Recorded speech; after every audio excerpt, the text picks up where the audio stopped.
you go from being the first overall draft pick to one of the biggest busts in NFL history? I am a person that believes in second chances. I think America is the land of second chances, except for when it comes to this dude, Mr. Jabba the Hutt, you fat, slovenly, no good later. This is the story of Jamarcus Russell. But before Russell ever set foot on an NFL field, he took high school by storm. As a freshman, he led his team to the state championship game. And Russell was so strong, he could throw a 70-yard pass from his knees. A year later, Russell stood at 6'3" and 185 pounds following a massive growth spurt. He threw over 2,500 yards and guided his team to the state semifinals. After only 2 years, college offers were flying in left and right. And by his senior year, he cemented himself as one of the nation's top recruits. As a 5-star recruit, he shattered almost every Alabama high school quarterback record. He finished his 4-year career with over 10,000 passing yards, the most in state history. And it wasn't just football. He also excelled in basketball and threw the javelin in track and field. With off-the-charts athleticism, Russell could have chosen any college he wanted. But deep down, he was hiding a dark secret. Starting at age 14, he started drinking lean, a drink consisting of codeine cough syrup and soda. And once his friends convinced him to try it out, Russell became hooked. My first time, like I say, trying it, it wasn't on intentions. It was by mistake. The grown-ups, they be out there weekly because the kids, park ball. I went in the cooler and, pineapple Faygo. I'm like, damn. After a while, I started feeling a certain way. Fortunately, none of the colleges caught wind of his secret. That's when LSU's head coach Nick Saban, one of football's most legendary coaches, offered him a full-ride scholarship. It was an offer he couldn't pass up. Why LSU over FSU? Growing up, I was a real big fan of Florida State. Oh. It was a school that I wanted to attend, but once it came to my visits, the coaches, the players, and Baton Rouge is, let's say, 30 to 45 minutes closer than Tallahassee. So all that came into play. Now standing at nearly 6'6", Russell was the prototypical quarterback. He possessed the physical attributes and the arm talent needed to become truly generational. It was only a matter of time until he lit the college world on fire. The only problem was LSU was a quarterback goldmine, and Russell had to wait over a year before getting a chance to start. But in 2005, he took over the starting job and never looked back. In his first year as a starter, he won 10 out of 11 games. This included not one, but 2 last-minute comeback victories. Nobody open. Fires it in the end zone. Caught. Touchdown. LSU is won. Only once he reached the SEC championship game, Russell's season was cut abruptly short. After dislocating his shoulder, he was replaced by backup quarterback Matt Flynn. To cope with the pain, he once again turned to codeine and started drinking it during class. You were hurt during college, and you went to class, and you had your styrofoam cup. Most definitely. And you had your painkiller. As most people might think that they're Tylenol or this or that, but you had your drink, your painkiller. Yeah. The story got back to coach and the coaches. And you said they handled business. They didn't get out everywhere, but they handled business. And again, by any means necessary, we're gonna win. We're gonna handle it in-house so we can win. Is there any validity to that story? There's a lot of truth to it. In the very next game, Flynn helped LSU win the Peach Bowl against Miami. So heading into the 2006 season, it was back to square one. And Russell had to win the starting quarterback job all over again. Yet once he returned from injury, he came back even better than before. He quickly regained his starting position and led LSU to double-digit wins for a second season straight. But it wasn't until the Tennessee game that fans realized he was truly one of a kind. See, Russell got off to the worst start imaginable. He threw 3 interceptions, including 1 return for a touchdown. Now at this moment, most quarterbacks would have faltered, but Russell is in most quarterbacks. So slowly but surely, he orchestrated a comeback. With time winding down, Russell had an opportunity to put together a game-winning drive. What followed next was improbable. An 80-yard drive down the field, capped off by a game-winning touchdown with less than 10 seconds remaining. Russell looks, he throws, touchdown! New set, caught it, with 9 seconds left in the game! Just weeks later, his stock soared to an all-time high. In the Sugar Bowl, facing off against fellow top QB prospect Brady Quinn, Russell proved he was in a class of his own. Jamarcus Russell on 1st and 10 from the Notre Dame 35, looking for early Doucette, who goes up and makes the catch. 3rd down and 8. Russell escapes, and now he throws downfield for Brandon LaFell. Touchdown LSU. 58 yards. pleasure to present the most valuable player for the All-State Sugar Bowl to Jamarcus Russell.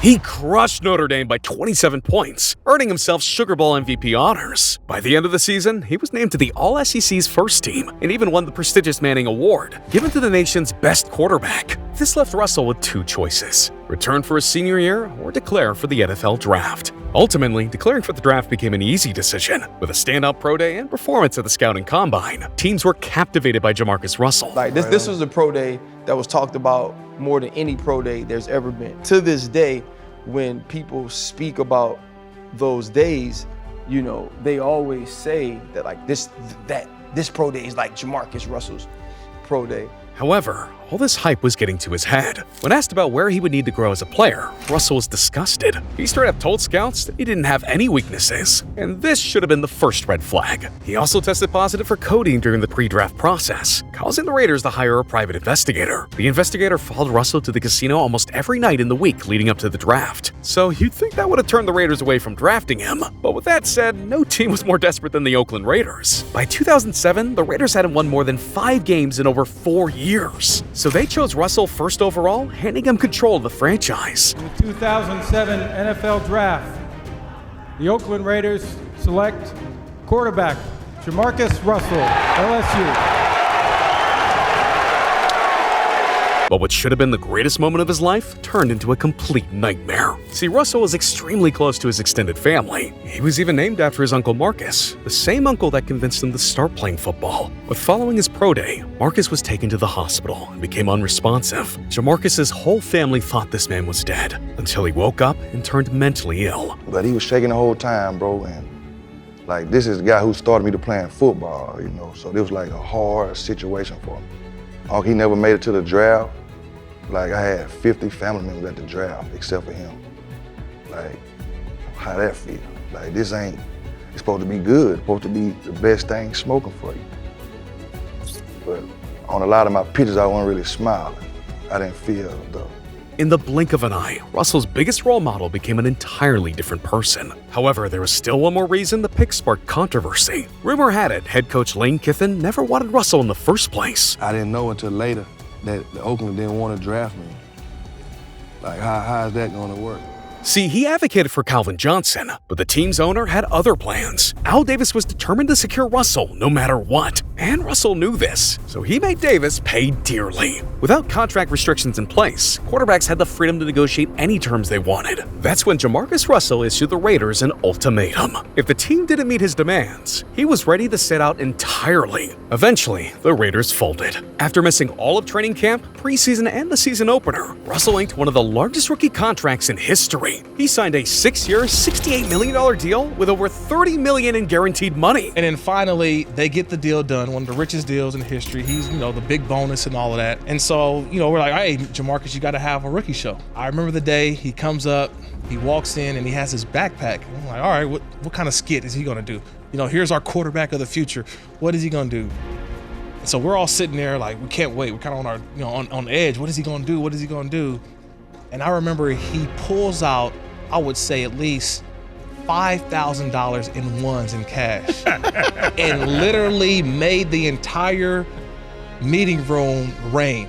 He threw dollars on. It was just flooded. Oh my gosh. He hadn't even played a snap yet, but was already set for life. That said, missing all of training camp came at a price. He found himself second on the depth chart right behind Josh McCown. It took a whole 2 months before Russell finally made his debut. And even still, he only played because the starting quarterback was injured. It wasn't until the final game of the season that Russell made his first career start. And to put it lightly, he was atrocious. Jamarcus Russell, #1 overall pick, getting the start for Oakland, his first start, and oh boy. Overall, Russell finished his rookie season completing 55% of his passes for 373 yards, 2 touchdowns, and 4 interceptions. But even still, the Raiders named Russell their starting quarterback for the upcoming 2008 season. However, you never would have guessed it based on his work ethic. When he returned for training camp, he showed up around 40 pounds overweight. Between sky-high expectations, his uncle's condition, and a lack of drive, Russell wasn't ready for the spotlight. He was only 23 years old and already expected to carry the burden of a suffering franchise. On top of being out of shape, the team fined him for missing multiple team meetings, which is pretty ironic considering he gave a long speech during OTAs encouraging his teammates to finish strong, where he proceeded to disappear and skip the last day of OTAs entirely. In other words, this should have been an obvious cry for help.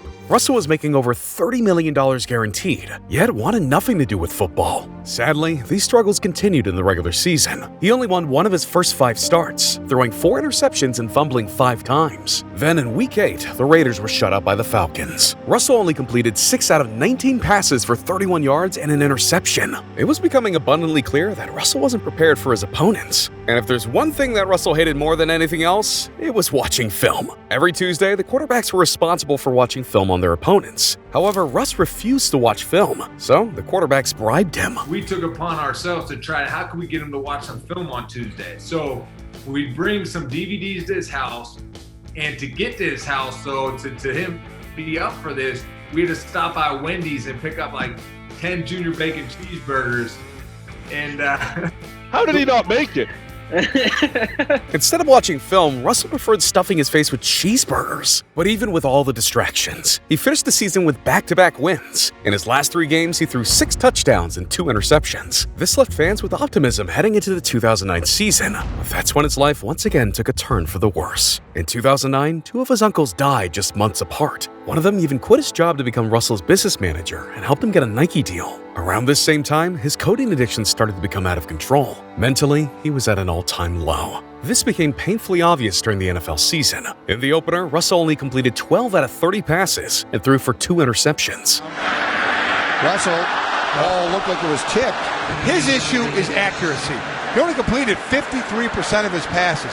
He's got the gun arm, he can throw it 80 yards, but it's accuracy that's killing him right now. He's not throwing it to the wrong team, he's just throwing it nowhere. That said, his worst game came in Week 7 against the Jets, when the Raiders lost 38-0. He was historically bad. Despite only throwing 11 passes, he threw 2 interceptions and lost a fumble. Praying for you. In Oakland, Jamarcus Russell is... After the game, Russell refused to take responsibility for the loss. Despite his horrific play, his lack of regret was concerning. Around the same time, coaches started getting suspicious that their starting quarterback wasn't watching film. Every week, the coaches would send Russell home with a game plan DVD loaded with plays and ideas to study. However, it became obvious that he wasn't doing his homework. So one week, the coaches decided to test him. Instead of giving him that week's game plan, they sent him home with a blank DVD. So Jamarcus is like, cool, he takes the DVD.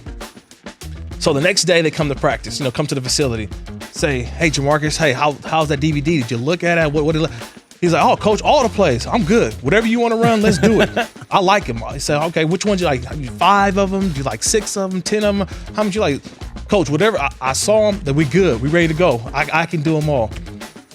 And Coach DeFilippo was kind of looking around and was like, it was a blank DVD. This was the beginning of the end for Jamarcus Russell. His final straw came in Week 9 against the Chiefs, where he was only 8 out of 23 for a measly 64 yards. Following the game, Russell was demoted to backup quarterback in favor of Bruce Gradkowski. In 9 games with Russell under center, the Raiders won 2 games. In the following 3 weeks with Gradkowski, he matched that win total. But in Week 14, Gradkowski got injured. In other words, this was Russell's final chance to prove he could be a starting quarterback. Sadly, it was only more of the same. By season's end, he put together arguably the worst quarterback season ever. He finished with 3 touchdowns, 11 interceptions, and 9 fumbles. Out of all the starting quarterbacks in 2009, he finished with the lowest quarterback rating, lowest completion percentage, fewest passing touchdowns, and fewest passing yards. To cope with his poor performance, Russell's life continued to spiral. In March of the 2010 offseason, NBC Sports reported that he arrived at minicamp at 290 pounds. By April, he was reported at 300. Shortly after, the Raiders traded for Redskins quarterback Jason Campbell. With 5 quarterbacks on their roster, they released Russell in May. Where was that moment where you felt like you were the underdog and the world was against you?